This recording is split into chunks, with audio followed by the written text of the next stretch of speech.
Assalamualaikum warahmatullahi wabarakatuh. Salam sejahtera, peace be upon you. Greetings. Kembali bersama saya Syafiq Ashraf #FarabakLoRanger.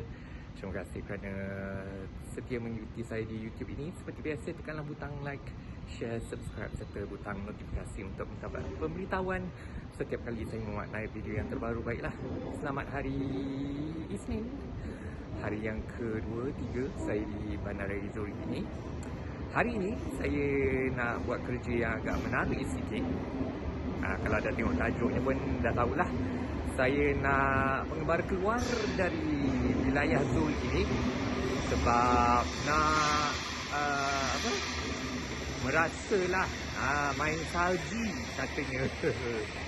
Dan dalam masa yang sama saya nak melintas beberapa sempadan untuk ke dua buah negara yang berjiran dengan Switzerland di bahagian timur laut. Jadi kita tunggu train dari Zurich ke Sargans. Ya.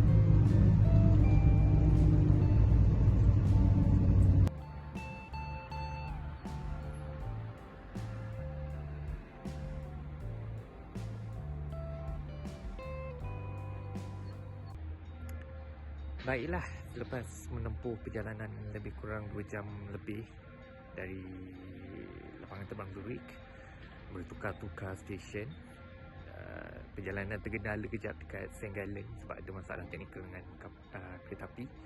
Tapi tak apa, saya dah selamat sampai ke Liechtenstein yang terletak bersebelahan dengan Switzerland lah, berkongsi sepadan dengan jarak 41 km. Dan saya sekarang berada di kawasan Schan Vaduz yang terletak kira-kira 3.5 km di utara Vaduz, ibu negara Liechtenstein. Populasinya lebih kurang 6,000 orang dan memang tenang saja. Kalau nak ikutkan Liechtenstein ni negara yang amat kecil, panjangnya lebih kurang 24.6 km sahaja. Lebarnya pula 12.4 km, menjadikan keluasannya hanya lebih kurang 160 km persegi. Kalau nak ikutkan segamat, lebih kurang 18 kali ganda lebih besar lah daripada Liechtenstein ni. Jadi sementara nak menunggu pengangkutan seterusnya ke tempat lain pula, saya nak meninjau-ninjau sebentar lah.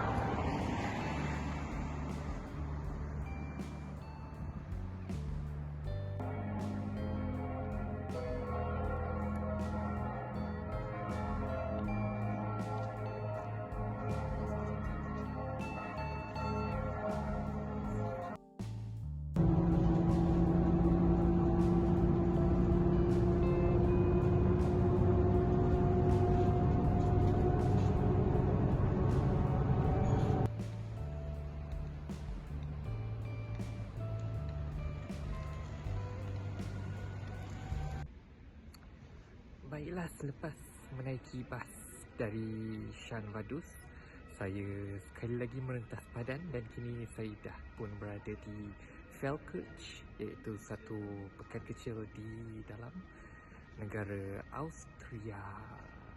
Baiklah, pekan ini memiliki populasi 33,000 lebih kurang, dan di barat laut pekan ini terletaknya titik paling barat di negara Austria ini. Suasana agak tenang, jadi kita tengoklah apa yang ada di sini.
Baiklah, kini saya dah tiba di stesen Untertürzen tadi dan terus naik kereta kabel ini untuk ke kawasan peranginan yang dikenali sebagai Flugzeburg.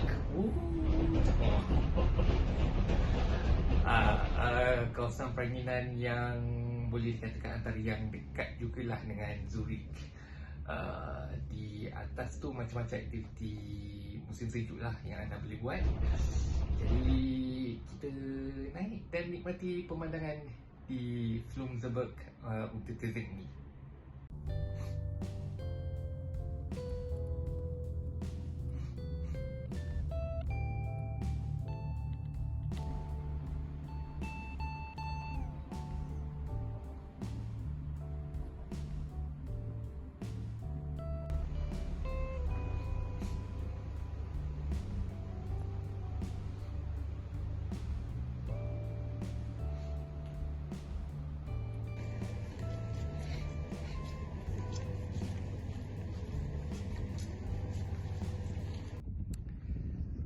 Baiklah, saya sekarang berada di kawasan Flugzeburg, Tannenboden, salah satu tempat peranginan musim sejuk lah yang ada di sini.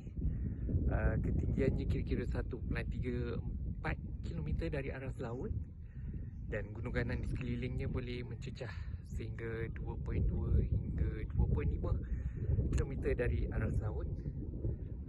Cuaca sekarang cerah macam yang anda boleh nampak, tapi berangin sejuk, rasanya dalam 5 darjah Celsius. Ya, kali pertama berdepan dengan salji. Ya.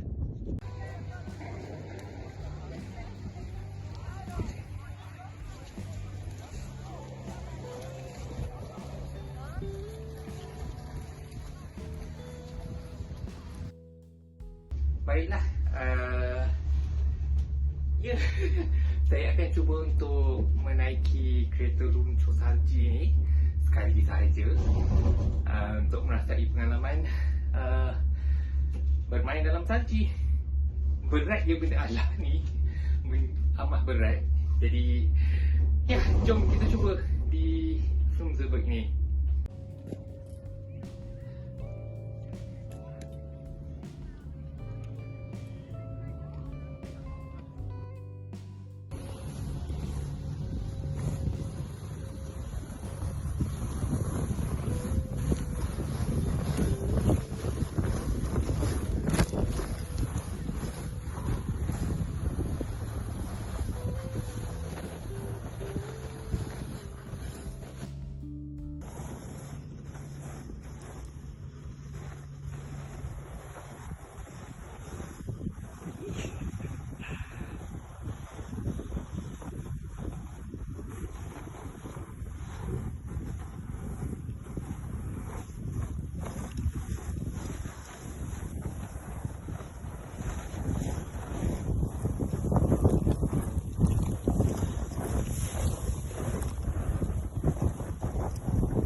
The next day.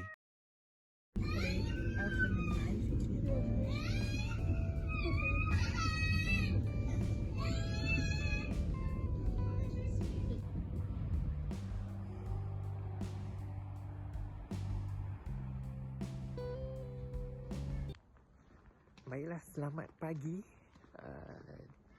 selepas melalui hari yang mengejutkan dan menakutkan bermain salji semalam, pagi ini saya mulakan dengan merentas satu lagi sempadan. Sekarang ini saya berada di dalam negara Jerman pula. Guten Tag, Guten Morgen orang kata. Saya sekarang berada di pekan Jestetten, yang terletak di bahagian selatan Jerman lah, di kawasan utara Zurich. Populasinya lebih kurang 5,300 orang. Dan stesen belakang saya ni stesen Jestetten dan juga Leuchtstetten. Itu adalah hanya dua stesen kereta api di seluruh Jerman yang terletak di bawah pengurusan syarikat kereta api Switzerland, iaitu SBB. Tapi pergerakannya memang bebas lah. Seperti kita tahu kawasan Schengen dalam Kesatuan Eropah memang begitu aturannya. Jadi ayo kita meninjau kawasan ini seketika.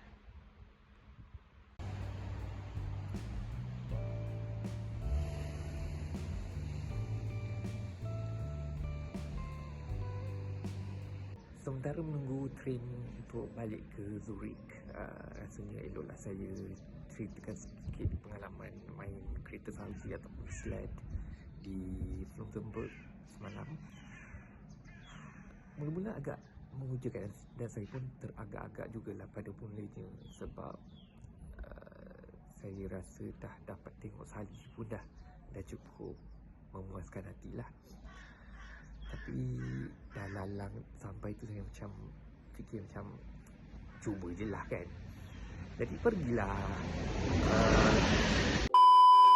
Baiklah, kita ada selingan seketika. Kita sambung di sini lepas dah balik Malaysia.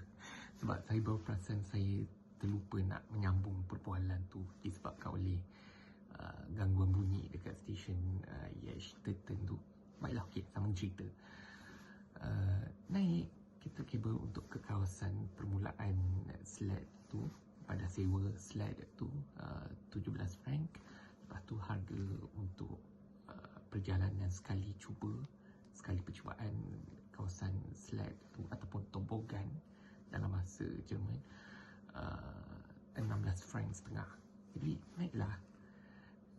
Waktu tu pun macam dah tak ramai orang sebab dah lepas jam 4 petang. Naik pada mulanya waktu dari titik permulaan tu nak menuruni lah, rasa macam okey, tak ada masalah. Macam yang anda boleh tengok dekat video pertama tadi, sedutan pertama tadi, nampak macam okey, tak ada masalah. Tapi lama kelamaan ia menjadi semakin laju, dan yang lebih menyukarkan ialah tracknya tu mula menjadi lebih beralun-alun. Jadi melompat-lompat lah kiranya. Untuk orang yang tak biasa bermain salji macam kita ni, memang akan bergelut lah. Walaupun saya dah ada tengok video macam tutorial lah kat YouTube sebelum tu kan, kalau nak ke kiri guna kaki kiri. Kebanyakan masa ni memang kena guna kaki lah untuk menentukan arah. Tapi saya bergelut, jadi mula-mula tu adalah tergelincir sikit, tak ada masalah sangat. Naiklah balik. Lepas tu bila cubaan kali kedua, itulah video yang sedutan kedua yang anda tengok tadi, sampai tergulik-gulik, sampai memang betul-betul terlajak keluar dari track. Waktu tu yang anda tengok tadi tu memang semua kita terpelanting sebab terlalu beralun. Jadi memang melompat-lompat. Saya pun hilang kawalan keluar dari landasannya. Bayangkan saya punya telefon ni terpelanting, saya punya selfie stick terpelanting, dan juga cermati hitam saya terpelanting. Nasib baiklah telefon ni okey, walaupun pada mulanya lepas dah bangun kan, cuba nak menyedarkan semula diri, telefon tu saya tengok macam terbenam dalam salji. Cuba nak ambil, tapi tiba-tiba ada orang lain yang main sled juga lalu di atasnya. Dan waktu tu saya dah risau, saya takut akan kehilangan telefon ni lah. Lepas tu bila saya tengok, oh masih lagi terbenam dekat dalam salji lah. Yang saya dapat ambil semula, Tetapi selfie stick dan juga cemati hitam saya terpelanting ke mana, tak tahulah. Dan sekarang kedua-dua item tu terbenam lah dalam salji di Frunzenberg tu, tertinggal di sana. Tak boleh nak buat apa.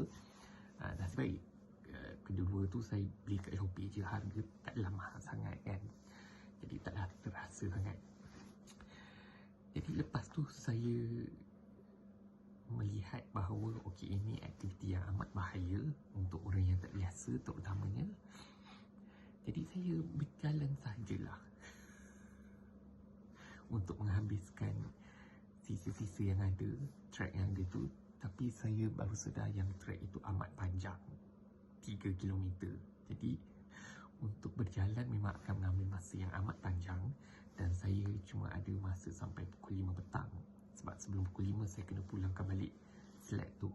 Jadi saya cuba jugalah untuk naik sled tu buat kali ketiga. Pun sama, tergolek, terpelanting. Dan treknya tu pula lagi beralun, berbonggol lah orang kata. Sampaikan salji menerpa masuk ke dalam mulut. Memang saya tercungap-cungap nak mencari nafas. Pun terpelanting, sampaikan sled tu terlepas dari jagaan saya. Saya terpelanting keluar.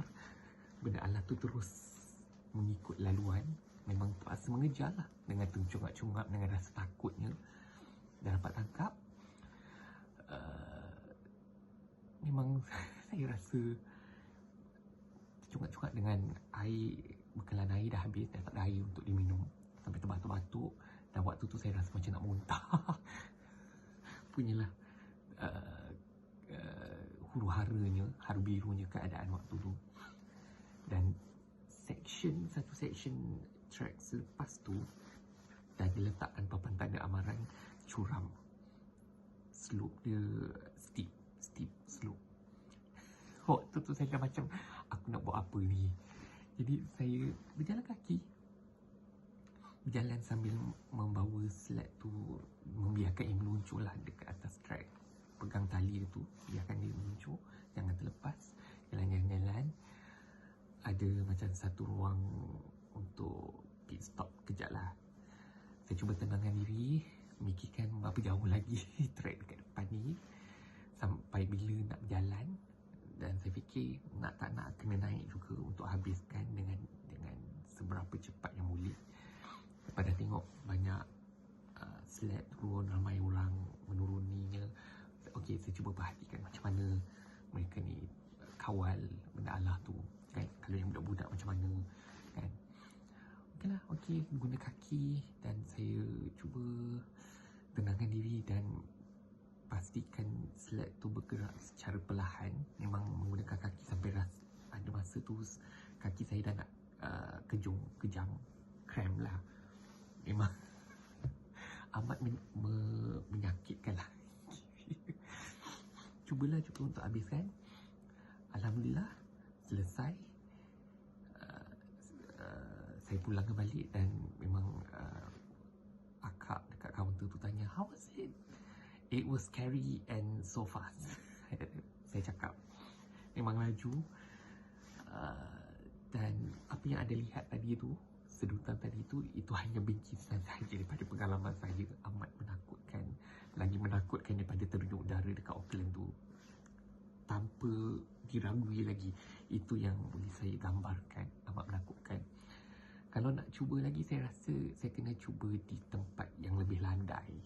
Kalau permulaannya itu saja dah secerun dan beralun, memang masalah lah jawabnya. Jadi kalau anda nak cuba di Frunzenberg, jangan. Jangan. Lagi-lagi yang tak pernah cuba, jangan. Tolonglah jangan. Ada tempat lain yang jauh sedikit. Saya lupa apa nama tempat dia tu. Philipsburg kalau tak silap. Situ kawasan tu lebih mesra sikit lah untuk orang yang tak biasa. Saya pergi ke Frunzenberg ni sebab dia dekat dengan stesen kereta api. Itu sahaja sebabnya. Ia yang paling mudah untuk dikunjungi. Kalau tidak, saya ke apa nama tempat tadi tu? Yang lagi satu tu lah. Jadi itulah sahajalah pengalamannya. Amat menakutkan, memenatkan, menjerihkan. Dan kalau anda tak berpengalaman langsung, baik anda cuba di tempat yang lebih selamat terlebih dahulu. Sebab dari situlah saya sedar sukan yang bermain di atas salji dan ais ni amat berbahaya. Saya tak faham kenapa mereka obses dengan aktiviti sebegini. Saya tak faham. Benda ni bahaya. Kan silat akhir bulan boleh patah riuk. Kan apa yang mereka suka sangat dengan sukan ni. Tapi itulah ceritanya. Baiklah, kita kembali ke Jerman.